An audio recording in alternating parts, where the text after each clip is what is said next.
السلام علیکم، you are watching another episode of Decipher with عبد الباسط. میں ہوں منتہا حسن. ناظرین، جیسا کہ ہم سب جانتے ہی ہیں کہ افغانستان کے وزیر خارجہ بھارت کے دورے پر ہیں. جے شنکر سے ملاقات کے بعد ایک مشترکہ اعلامیہ بھی جاری کیا گیا ہے.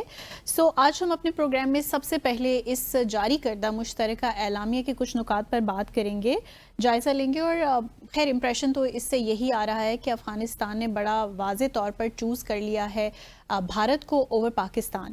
اور شو کے دوسرے حصے میں ہم بھارت کے وزیر داخلہ امت شاہ کے اس بیان کی بات کریں گے جس میں انہوں نے بھارتی مسلمانوں کو ملک بدر کرنے کی بات کی ہے.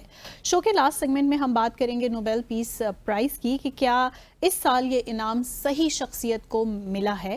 اور آغاز کریں گے آج کے ڈیسائفر کا. ویلکم باسط صاحب.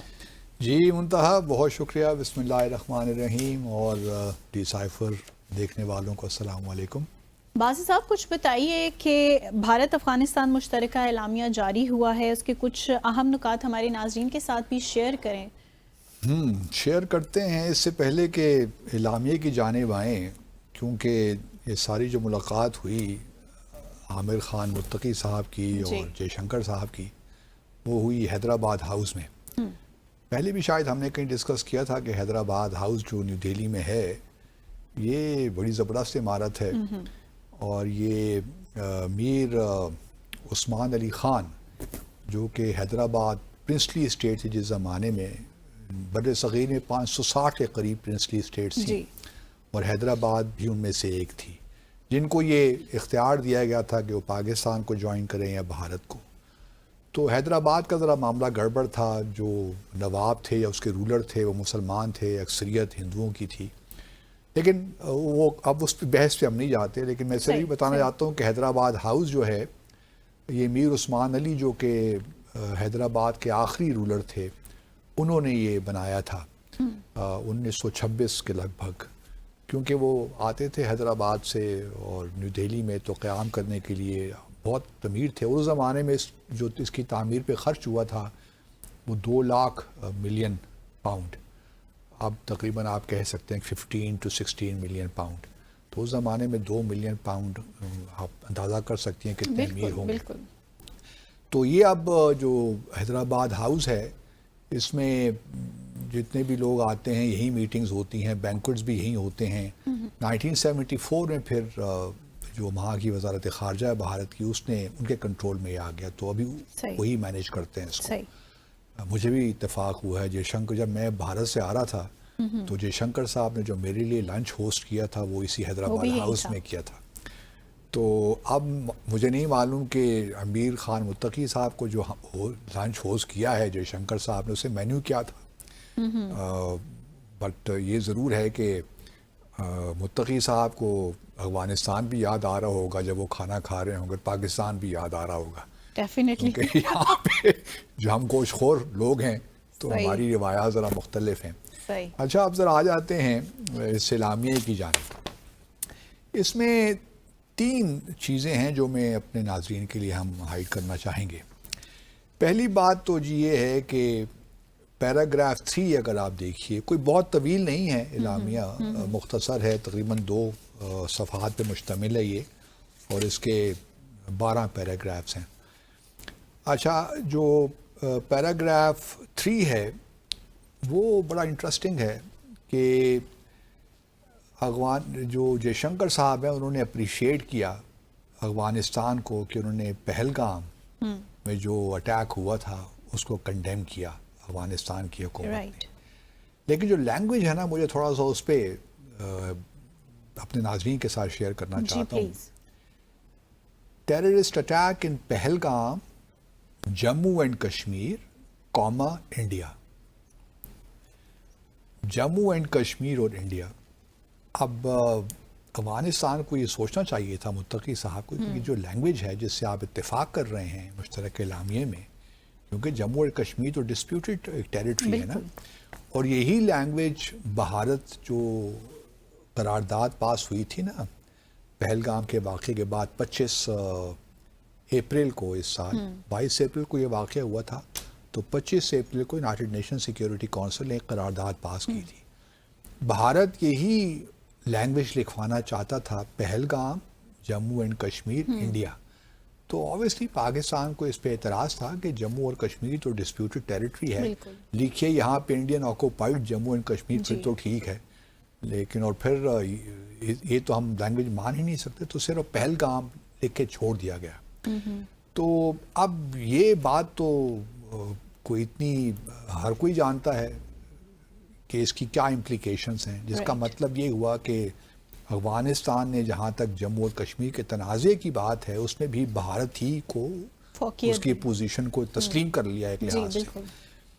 گو کہ افغانستان کا تاریخی اعتبار سے ٹریڈیشنلی آپ کہہ سکتی ہیں کہ پرو پاکستان بھی نہیں لیکن پرو انڈیا بھی نہیں, انہوں نے کوئی نیوٹرلی پوزیشن لیا ہے کبھی. مجھے یاد پڑتا ہے کہ مولوی جو ملا عمر تھے انہوں نے ایک زمانے میں کشمیر کے حق میں بیان دے دیا تھا, جو کہ طالبان کے ہی امیر المومنین تھے, لیکن اب دیکھیے کہ تعلقات کی نوعیت کہاں پہ آ گئی ہے کہ اب افغانستان جیسا ملک جو ہے وہ ایک اس فارمولیشن سے تو یہی اندازہ ہوتا ہے. اس کے آگے پھر بعد میں کہتے ہیں کہ both sides unequivocally condemned all acts of terrorism emanating from regional countries. اب دنیا بھر تو یہ کہہ رہی ہے کہ جو اس وقت ساؤتھ ایشیا میں جو اس وقت دہشت گردی ہے وہ تو افغانستان سے نکل رہی ہے نا, وہیں پہ سیف ہیونز ہیں. باقی کون سے ایسے ریجنل کنٹریز ہیں جہاں سے افغانستان اور بھارت میں دہشت گردی ہو رہی ہے؟ آبویسلی انہوں نے یہاں پہ کنٹریز کا لفظ استعمال کیا, کنٹری کا نہیں کیا, تو اسے مطلب تھوڑا سا اس کو ابہام مبہم رکھنے کی کوشش کی ہے, لیکن اشارہ ان کی پاکستانی کی جانب تھا. اچھا آگے چلیے, آرٹیکل جو پیراگراف 4 ہے وہ بھی بڑا انٹرسٹنگ ہے کہ the Afghan foreign minister reiterated the commitment that the Afghan government will not allow any group or individual to use the territory of Afghanistan against India. مطلب ہم تو پچھلے کئی سال سے ہی جب سے آئے ہیں طالبان, اس سے پہلے بھی طالبان کی حکومت سے خاص طور پہ ہم یہی مطالبہ کر رہے ہیں نا کہ جو ٹی ٹی پی ہے اور دوسری ملیٹنٹ آرگنائزیشنز ہیں جو پاکستان کے خلاف کاروائیاں کرتے ہیں ان کو آپ روکیے. اگر کیا ہی اچھا ہوتا کہ وہ یہاں پہ یہ کہنے کی بجائے کہ Afghanistan against India against any other country کہہ دیتے تو بہت اچھا ہوتا, لیکن انہوں نے صرف بھارت, میں سمجھ سکتا ہوں کہ چونکہ بھارت میں ایشو ہو رہا ہے, یہ مشترکہ اعلامیہ بھارت پہ وزٹ ہو رہا ہے تو اس کو بھارت اسپیسیفک رکھا گیا, لیکن افغانستان کو چاہیے تھا کہ تھوڑا سا اپنی کمٹمنٹ دوسرے ممالک کو بھی دے دیتا نا. آپ اور اس سے دیکھیے کیا نتیجہ نکلتا ہے. بھارت کا یہ نیریٹو ہے کہ جو اینٹی انڈیا بقول ان کے ٹیررسٹ آرگنائزیشنز ہیں انکلوڈنگ جیش محمد, LET, یہ بھی ان کی پناہ گاہیں ہیں افغانستان میں.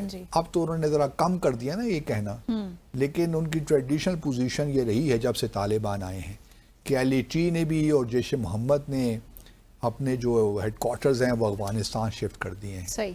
تو اب یہ کمٹمنٹ دی جا رہی ہے افغانستان کی جانب سے کہ ہم LET, لکھا تو نہیں ہوا یہاں پہ لیکن اس کا مطلب یہی ہے کہ جو بھارت کے خلاف ٹیررسٹ آرگنائزیشنز ہیں, تنظیمیں لائک LET یا جیش محمد, ان کو ہم افغانستان کی سرزمین سے آپریٹ نہیں کرنے دیں گے. تو یہ بھی ایک انٹرسٹنگ یہاں پہ, کاش کہ جب وہ کہتے کہ ہم کسی ملک کے خلاف نہیں ہونے دیں گے افغانستان کی سرزمین تو پھر بڑا اچھا ہوتا. جو ہمارے کنسرنز ہیں TTP وغیرہ کے خلاف یا اور, تو وہ بھی ذرا اس میں کور ہو جاتے, لیکن ایسا نہیں ہوا. ایسی نیت ہی نہیں ہے تو انکلوڈ کیسے کر سکتے ہیں؟ ایبسولوٹلی یہ بڑی عجیب سی بات ہے کیونکہ ہم یہ توقع رکھتے ہیں, اور شاید دیکھیے ایک معاملہ آ جاتا ہے اس میں کہ TTP کی جانب وہ اوبلائجڈ ہیں.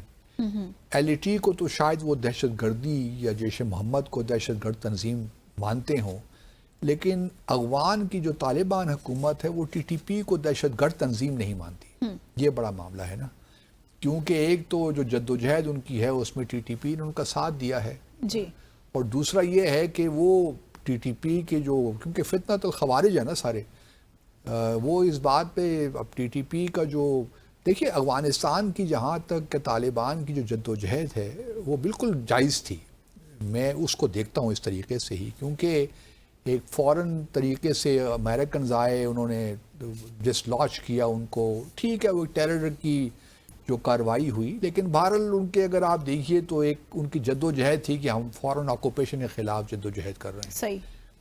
وہ یہ نہیں تھا کہ ہم اپنے ہی لوگوں کے خلاف ہیں. ٹی ٹی پی تو یہاں پہ اپنے ہی ملک کے اندر ایک فساد کریٹ کر رہے ہیں. تو دو صورتحال مختلف ہیں. لیکن افغانستان کا معاملہ یہ ہے طالبان کا کہ وہ ٹی ٹی پی کو دہشت گرد تنظیم نہیں گردانتے. وہ کہتے ہیں کہ جی یہ تو آپ کا معاملہ ہے، آپ اس کو خود سالو کیجیے. صحیح. تو یہ چیز جو ہے یہاں پہ ایک پرسپیکٹو تبدیل ہو جاتا ہے، because they are beholden to the T T P. تو اس کے خلاف اس لیے وہ ان کے خلاف وہ کارروائی نہیں کر سکتے یا کرنا نہیں چاہتے. لیکن ہمارے لیے تو بہت بڑا مسئلہ ہے نا. ہمارے تو دیکھیں نا فساد کریٹ کر رہے ہیں ہمارے ملک میں. یا تو یہ ہے نا کانسٹیٹیوشن میں جو کچھ ہے اس طریقے سے آپ آگے بڑھیے، الیکشن میں حصہ لیجیے، کوئی آپ کو روکتا تھوڑی ہے.